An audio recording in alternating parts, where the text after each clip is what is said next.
இப்போ பிசைஞ்சு வச்சுருக்க மாவை உங்களுக்கு பிடித்த மாதிரி இப்படியும் உருட்டிக்கலாம், உருண்டை உருண்டையாக. அப்படி இல்லைன்னா உங்கள் குழந்தைங்களுக்கு பிடித்த மாதிரி ஒவ்வொரு உருவமாக அப்படி உருட்டி வச்சுக்கோங்க. விளக்கு, பூவு, ரேடியோ, தேள், அம்மி, ஆட்டு உரல், இங்கே பாருங்கள் பூனை, சங்கு, இப்படி உங்களுக்கு என்னென்ன உருவம் பிடிக்குதோ எல்லாம் உருட்டி வைங்க. உங்கள் பிள்ளைங்களுக்கும் அதை பார்த்தா அழகாக இருக்கும்.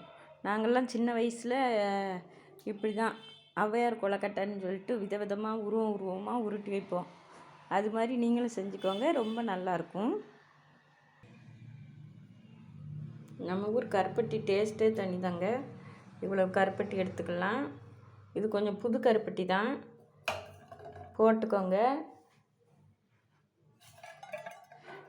நான் ஒரு 2 பேருக்கு தான் போடுறதுனால கொஞ்சம் கருப்பட்டி தான் போட்டிருக்கேன்.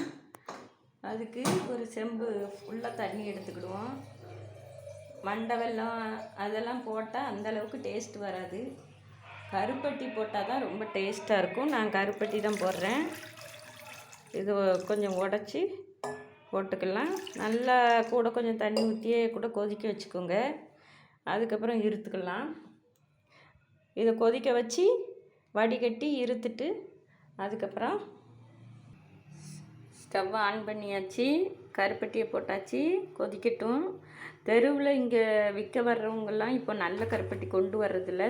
கருப்பட்டியை பார்த்தாலே ஒரு மாதிரி சைனிங்காக சீனி கருப்பட்டின்னு சொல்லி கரெக்டாக தெரியும். நம்ம ஊரில் உடங்குடி கருப்பட்டின்னு சொல்லி வரும். அது நல்ல விளைஞ்ச கருப்பட்டியாக இருக்குது. அது கலக்கும் போது லைட்டாக கசப்பு வாயில் தெரியுது. அதனால நான் புது கருப்பட்டி தான் வாங்கியிருக்கேன். இது கூட ஒரு 3 ஏலக்காய், நாங்கள் 2 பேர் தாங்க, 3 ஏலக்காய் போதும். 3 ஏலக்காவை பொடி பண்ணி வச்சுக்கலாம். பாவு கொதிக்கட்டும்.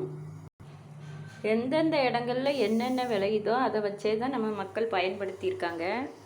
எங்கள் ஊர் பக்கம் பனை அதிகம், அதனால பனை வெல்லம் பயன்படுத்தியிருக்காங்க. கரும்பு கிடைக்கிற இடங்களில் கரும்பு சர்க்கரை பயன்படுத்தியிருப்பாங்க.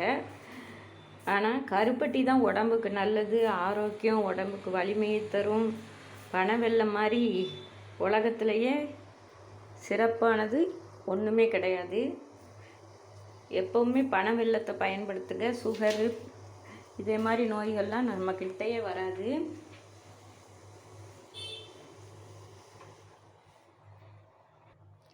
கருப்பட்டி கரைஞ்சா மட்டும் போதும், ரொம்பலாம் கொதிக்கணும்னு தேவையில்லை. ஏன்னா வடிகட்டி திரும்ப நம்ம அடுப்பில் வைக்க போகிறோம். அதனால் கருப்பட்டி கரைஞ்சிட்டுனாலே எடுத்துருங்க.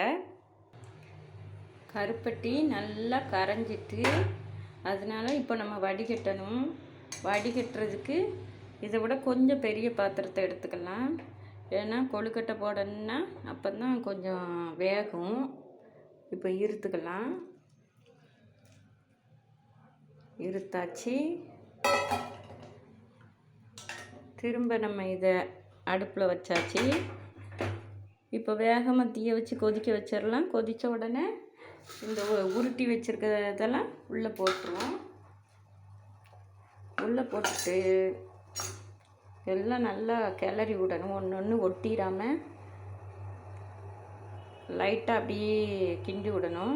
உடஞ்சிடவும் கூடாது, ஒன்றுக்கு ஒன்று ஒட்டவும் கூடாது. தனித்தனியாக இருந்தால் ரொம்ப நல்லாயிருக்கும்.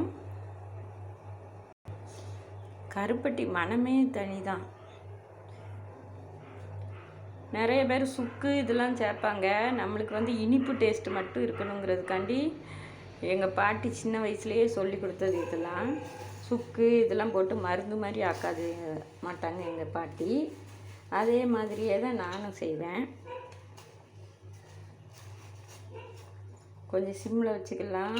போடுறதுக்கு கையில் தெறிக்காமல் இருக்கும். அப்பா என் கையில் தெறிக்குது.